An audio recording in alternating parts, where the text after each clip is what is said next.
Hello YouTube, this is Jason aka Junky. I hope this video finds you doing well. It is Wednesday, February the 14th. It's Valentine's Day. For all you wonderful people out there in love, I hope it's going good for you tonight. That probably has a lot to do with whether or not I'm finding you well or not, right? It's how your night's going on Valentine's Day.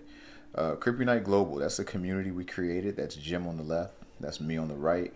It's a cryptocurrency enthusiast group. We talk about cryptos, everything that's happening within the space, what we're investing in, what's going on in the news, whether or not we sold all our Bitcoin because we were scared because it hit 6,000. You know, it's all the good stuff. So if you're watching this video, you probably should subscribe to the group. We'd love to have you, and it's free. I'm not selling anything. Just come join and talk cryptos with fellow cryptocurrency enthusiasts. All right.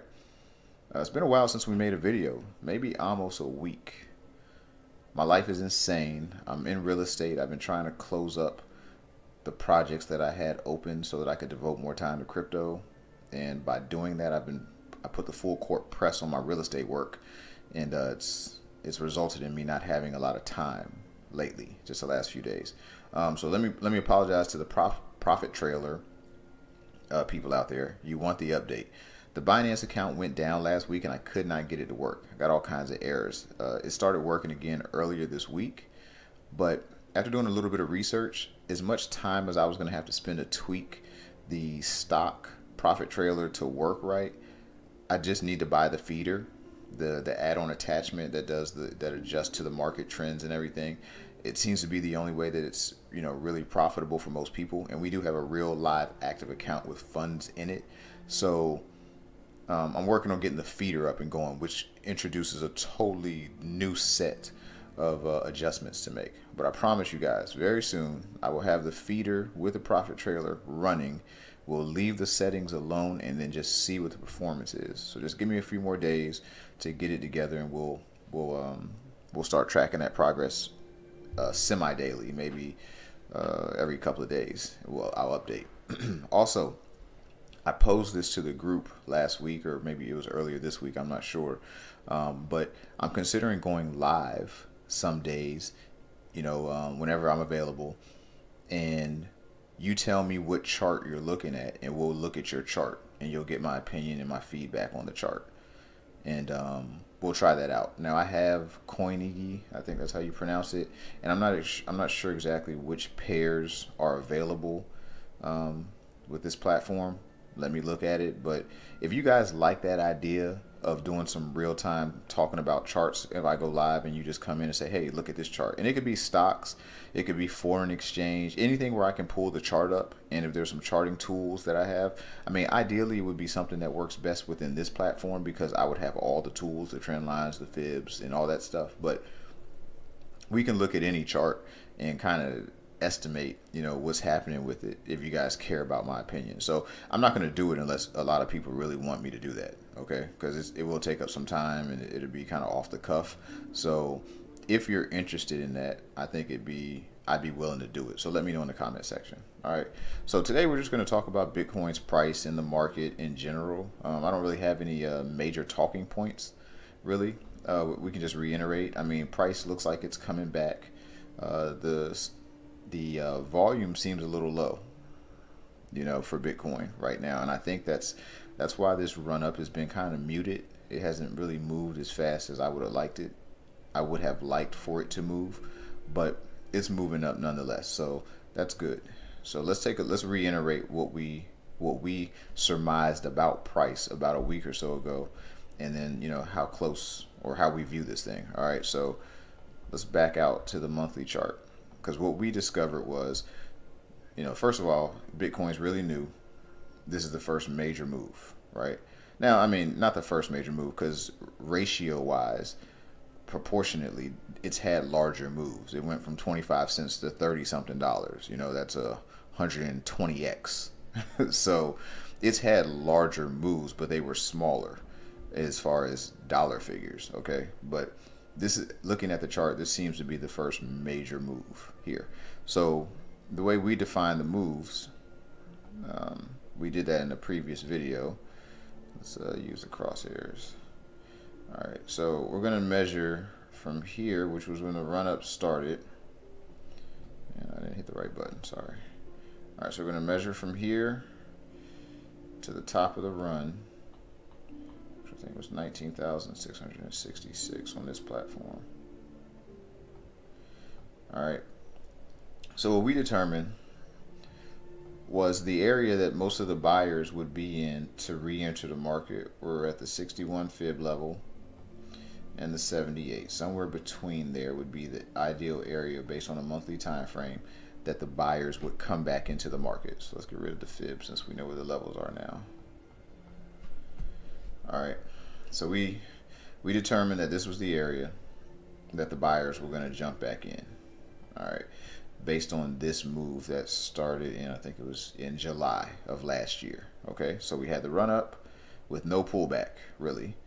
So here's our first major pullback. This is the area we said the buyers will be waiting to jump back into the market. So let's zoom in a little bit and let's look at what's happened. So we've had this little, this isn't really a hammer pattern. If we go to the monthly chart, this is close, this is a hammer. Really long shadow, and then, you know, a small body at the top of the candle. And when you, this is a reversal pattern candlestick right here, and when you get this at a major support area, that's a confluence of events that lets you know that the odds are in your favor for a probable turn in price right here. Okay, so looking at this on a weekly level, we also discussed last week time to mark trend lines and how they always tell you direction of the market. Let's see if I can get this thing. All right, so the current time to mark line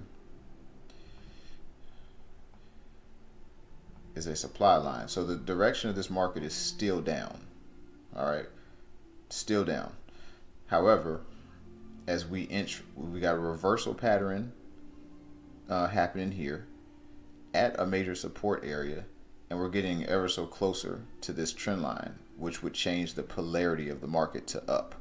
Now this has already happened on the daily chart, but you can't really think long term off of a daily chart because it changes every couple of days. The polarity could go to down on a daily chart, but that's just a retracement of an up move, but the polarity is down. So you want, for long-term trends, you want to look on longer time frame charts. So the trend is still down on the weekly chart in my opinion.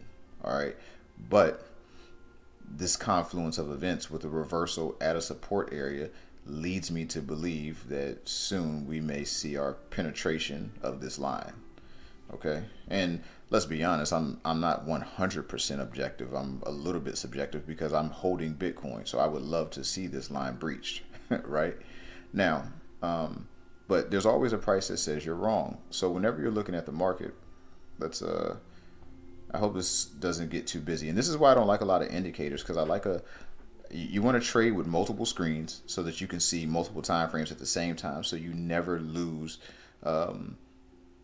where you are in relation to higher time frame charts, which trump lower time frame charts.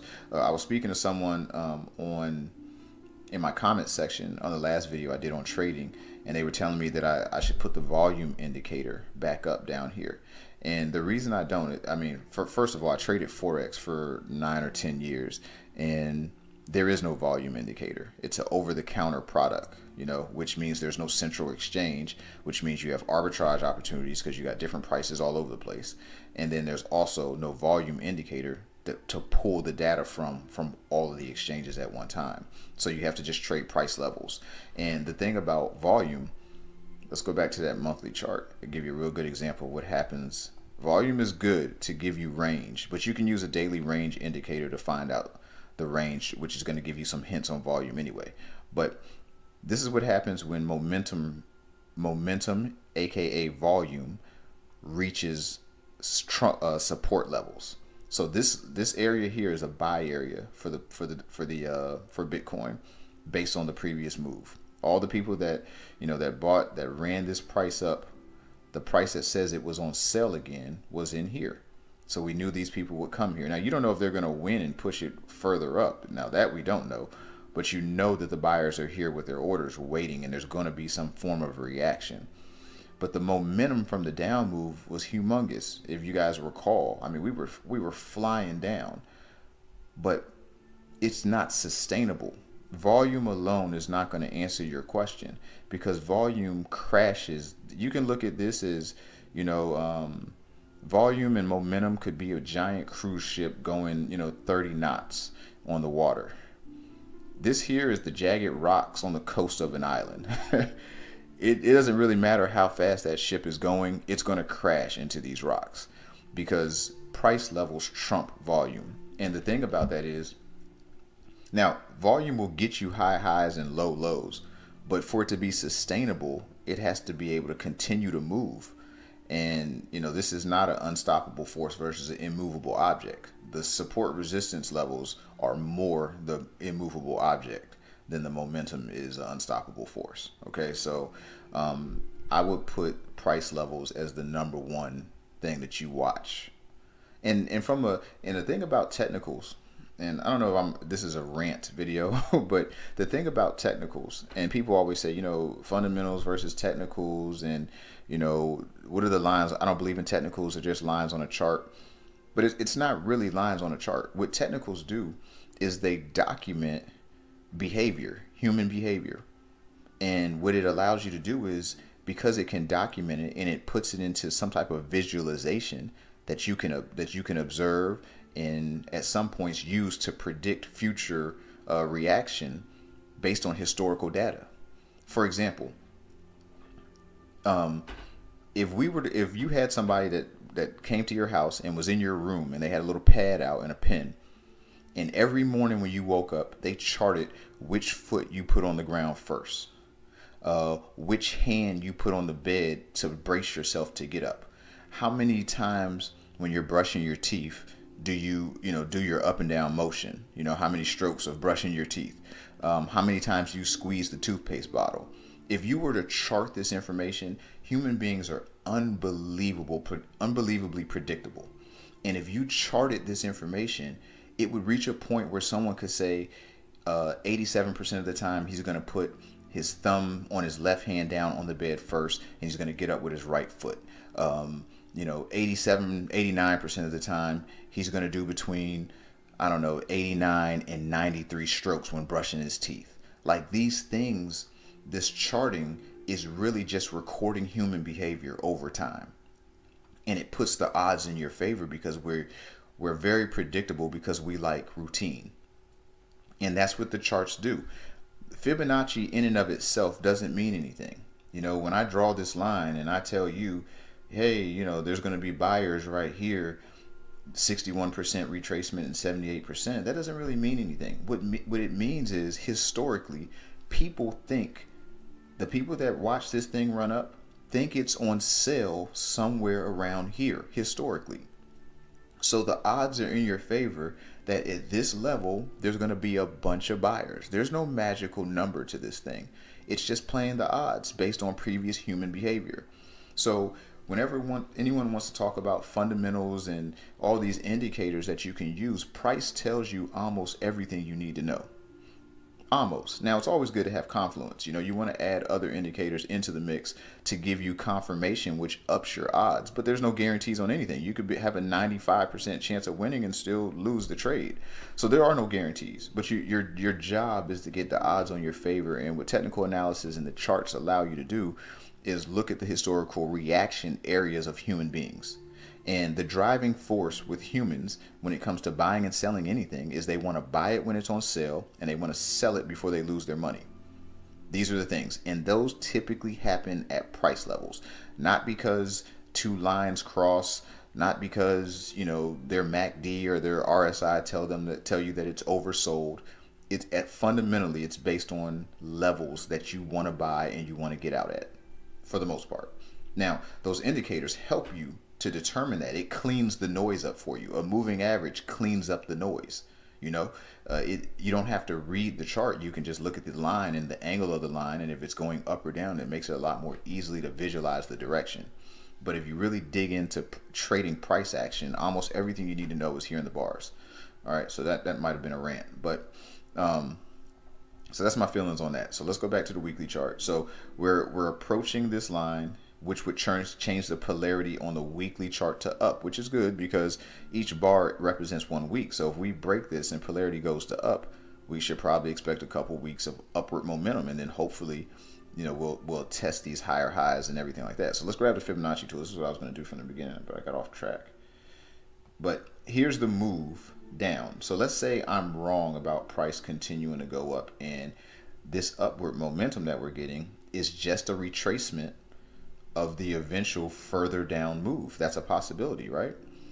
Now, I don't think that's the case because I think the fundamentals are behind Bitcoin, and there's Google network effect and what network effects have on new technology. And Bitcoin looks like it's approaching some very significant areas of network effects that could start kicking in with companies making products that are based on Bitcoin, their acceptance on a larger scale in other areas, the correlation with the Chinese New Year about to happen, which historically is a bull market run for things like this. There's a lot of information out there to support that the fundamentals say it should go up.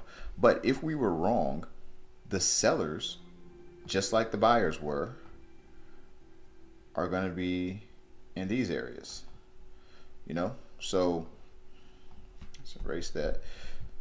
So when we get to 12,000, between 12,800 and 14,800 here, it's going to be a lot of selling pressure here. This is predictable. Now, whether that's going to turn the market all the way back down and then we'll be back to where the buyers will be looking to get in, which will be down here again, we don't know. We'll have to wait and see. But these are the areas, the zones in the market that you can watch. All right, so let's go down to a daily chart. And this is the change of polarity that we talked about last week. I think at the time that we did the video, it hadn't changed. We had this downward move happening, and I think the day we were talking was right here.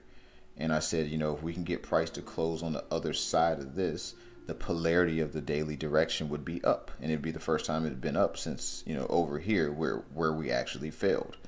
So it's pretty much done the same thing that it did here. We had maybe a much higher reaction because when it broke polarity here, we never got a higher high.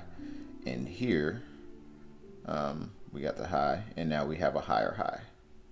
Okay, but remember, there's sellers here waiting. So there's no guarantees that price is going to just run from here straight to here. We could, there could be some resistance, from this move right here. And I would guess it's about right where we're at now. So there could be some resistance here. And then the psychological level of 10,000 is also an area that, sometimes you get some support or resistance at, round numbers. Okay, so there could be some resistance at around 10,000. Maybe it could push us back down a little bit. But the polarity of this market is still up. The demand line is still in effect right here. I think that's accurate. Yep. So that demand line is still in effect, and it's pretty steep. I mean, I guess that's almost a 45-degree angle. So that's a pretty solid run up, and I think we just really started getting that movement today and yesterday, or yesterday really. So we'll see what it does. If I had to guess, I think we get a nice run up tomorrow, and I'd be a little weary around here. There'll be a lot of profit taking and sellers probably jumping into the market. So this is going to be a process here, but I don't think there's anything fundamentally out there that's, unless we get a really big event, like Bitcoin's illegal in China or something like that. I think this thing is going to trade pretty regular, but I still am of the opinion that this is just putting in a pullback from a larger move. Let's clean this screen up.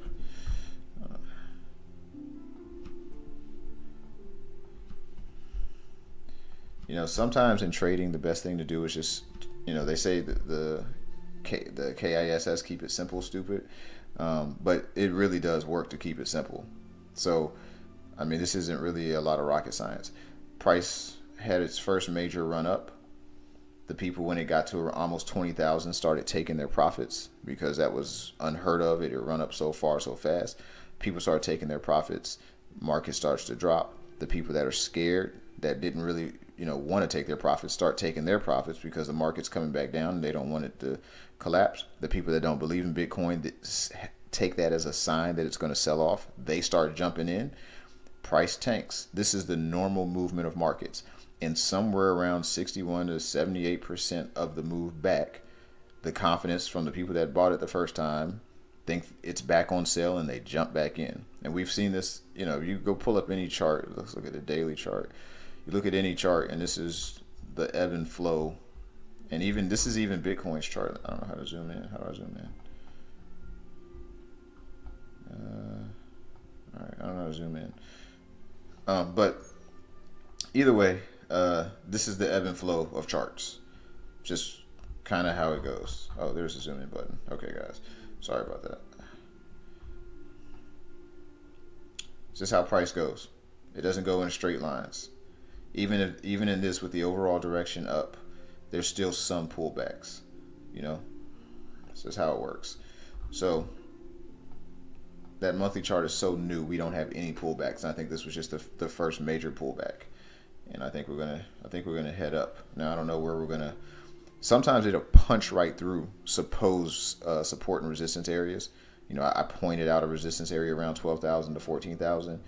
It may completely ignore those and blow through them, or it could reverse right here. You never know what price is going to do, but fundamentally it should trade up. And I think we're going to have a little push at 10,000. Some problems there, maybe for a day or so. If I had to guess, it's all a guess. And then the main levels that I would watch is between 12,800 and 14,800. So we'll see what happens there, and we'll reevaluate the chart.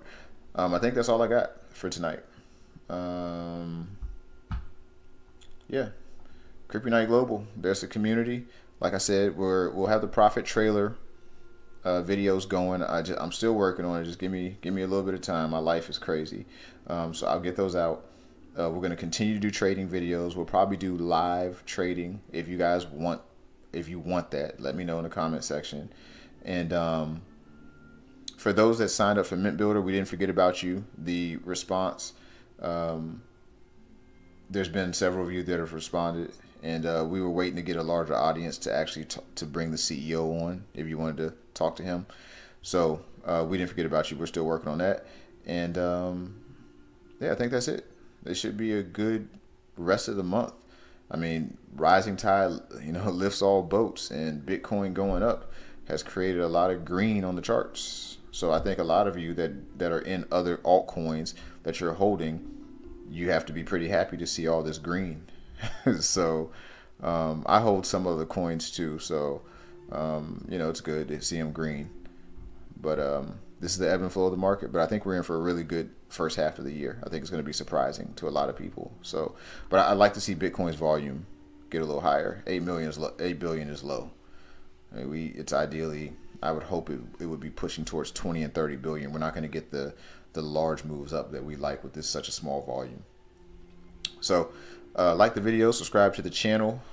Forgive me for my long absence. I'm still here, and I'll talk to you guys real soon. Have a good night.